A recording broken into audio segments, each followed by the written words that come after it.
صاحبزادہ فرحان اور حارث رؤف کی سماعت مکمل ہو گئی۔ دبئی میں سماعت کے دوران حارث رؤف نے میچ ریفری سے کہا کہ 6-0 کا مطلب بتائیں، جس پر ریفری خاموش ہو گیا۔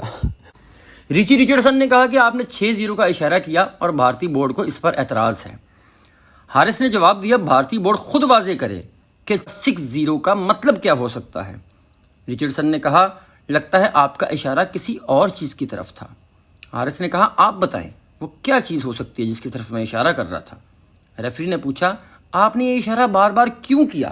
اور حارث رؤف نے کہا کہ یہ اشارہ شائقین کے لیے تھا، لیکن کیا آپ انڈین کپتان سے نہیں پوچھ سکتے کہ اس نے دوران انٹرویو پہلگام کا ذکر کیا اور جنگ کی بات کی؟ حالانکہ کھیل اور جنگیں مختلف چیزیں ہیں، جنگوں کے دوران بھی کھیل ہوتے رہتے ہیں، لیکن اگر اس نے پہلگام کا ذکر کیا ہے تو میں تو کسی کا ذکر ہی نہیں کر رہا۔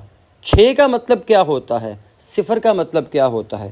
0 پہ آؤٹ بھی ہوتا ہے، 6 سے چھکا بھی ہوتا ہے۔ اور اگر کوئی امپائر 6 سے چھکے کا اشارہ کرے اور 0 پہ آؤٹ ہونے کا اشارہ کرے تو کیا وہ بھی وہی مطلب سمجھا جائے گا جو میری بات کا مطلب ہندوستانی سمجھتے ہیں؟ بس ہندوستانیوں کو ایک مرچ لگتی ہے، اور وہ مرچ یہ ہے کہ وہ اپنی باری میں جو مرضی بکواس کر لیں، لیکن ہماری باری میں ان کو مسئلہ ہی رہتا ہے کہ شاید ہم کوئی تہذیب والے نہیں ہیں۔ حالانکہ یہ انڈین سے بڑا بدتمیز اور جاہل اور گنوار دنیا میں نہیں دیکھا گیا، جو ویسٹ کے سمندروں میں بھی صابن لگا لگا کے دیسی طریقے سے کچھیاں پہن کے اپنے آپ کو ماڈرن بنانے کی کوشش کرتے ہیں۔ ذاتی کوڑ کر لی تو چھتیریاں نو چمڑے۔